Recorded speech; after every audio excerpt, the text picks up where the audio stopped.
नमस्कार, मैं दिनेश कुमार मौर्य की आवाज़ में एक बार फिर से आप सभी का स्वागत करते हैं, अभिनंदन करते हैं।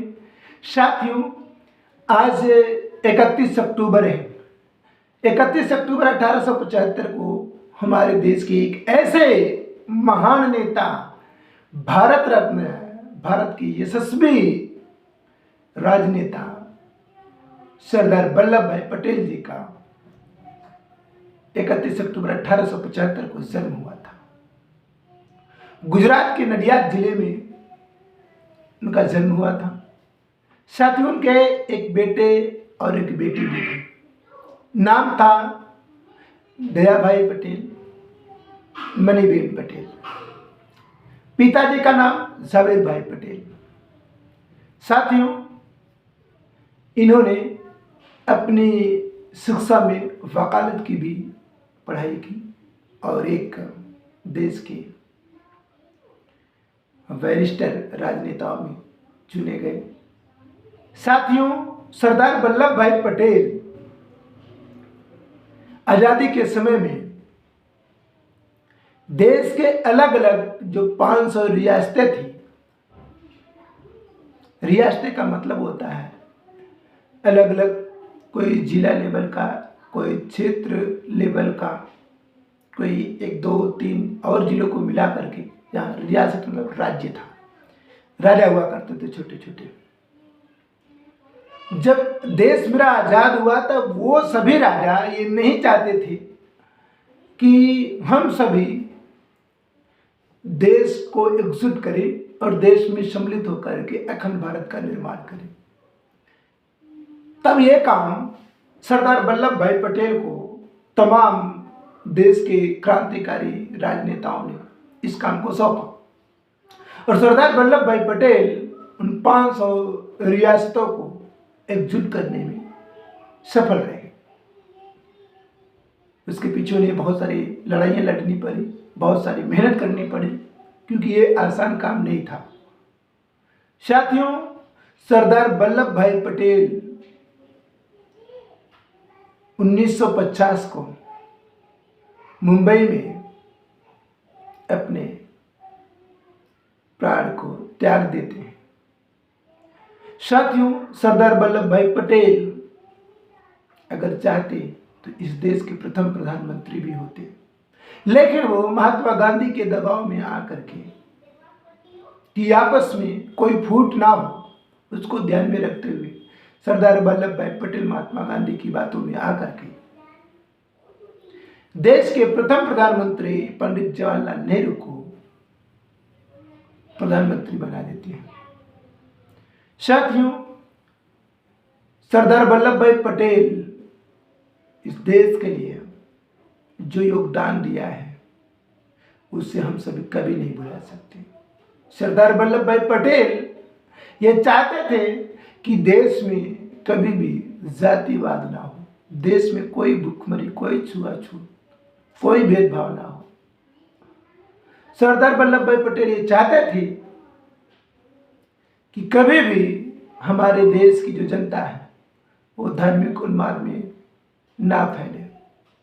सरदार वल्लभ भाई पटेल इसीलिए कभी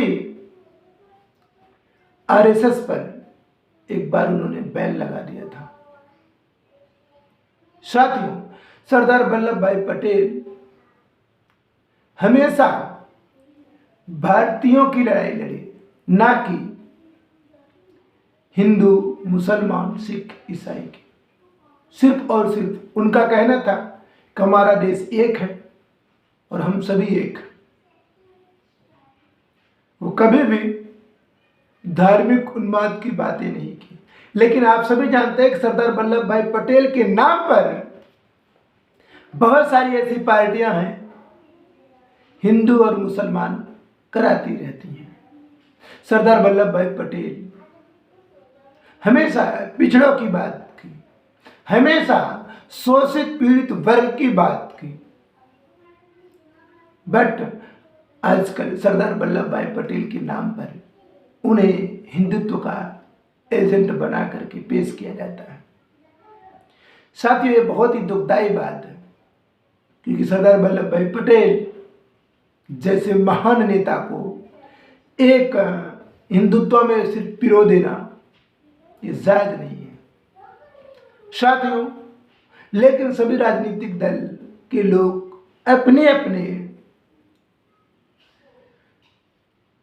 पार्टी को आगे बढ़ाने के लिए, अपनी अपनी सोच को आगे बढ़ाने के लिए सरदार वल्लभ भाई पटेल की महत्वाकांक्षा को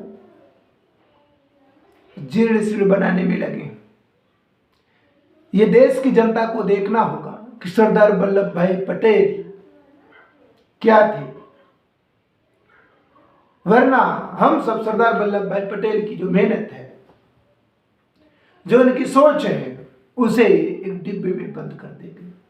साथ ही सरदार वल्लभ भाई पटेल जैसे महान नायक को किसी विचारधारा में एकाग्र कर देना या कहां तक जायज है। आप सभी जानते हैं सरदार वल्लभ भाई पटेल हमेशा से ही हिंदू मुस्लिम सिख ईसाई आपस में है भाई भाई का नारा दिया करते थे। वो कहते थे कि अगर देश है तो देश में रहने वाले लोग भी एक देश ही है, क्योंकि हमारा देश धर्मनिरपेक्ष देश है। यह सम्राट अशोका का देश है और सम्राट अशोका का देश ही भारत को फिर से स्वर्णिम भारत बना सकता है, भारत को फिर से अखंड भारत बना सकता है, भारत को फिर से विश्व गुरु बना सकता है। सरदार वल्लभ भाई पटेल सम्राट अशोक के इतिहास को भली भांति समझते थे, पढ़ते थे। साथियों, ऐसे महान पुरुष की जयंती पर एक बार फिर से मौर्य की आवाज में बहुत सारा श्रद्धा सुमन अर्पित करते हैं और फिर से एक अपील करते हैं कि जिन साथियों ने अभी तक हमारे चैनल को नहीं सब्सक्राइब किया तो प्लीज चैनल को सब्सक्राइब कर लें, वीडियो को लाइक और कमेंट जरूर करें। आप अपनी प्रतिक्रिया को कमेंट बॉक्स में भी जरूर बताएं। और भी अगर कोई विषय है कि जिन पर बात रखनी चाहिए तो मैं उस पर भी बात रखूंगा। आप अपनी प्रतिक्रिया हमें कमेंट बॉक्स में जरूर बताएं। साथियों, फिर हम ऐसे ही किसी विषय के साथ मिलेंगे। तब तक के लिए धन्यवाद। जय संविधान, जय सम्राट, जय भारत।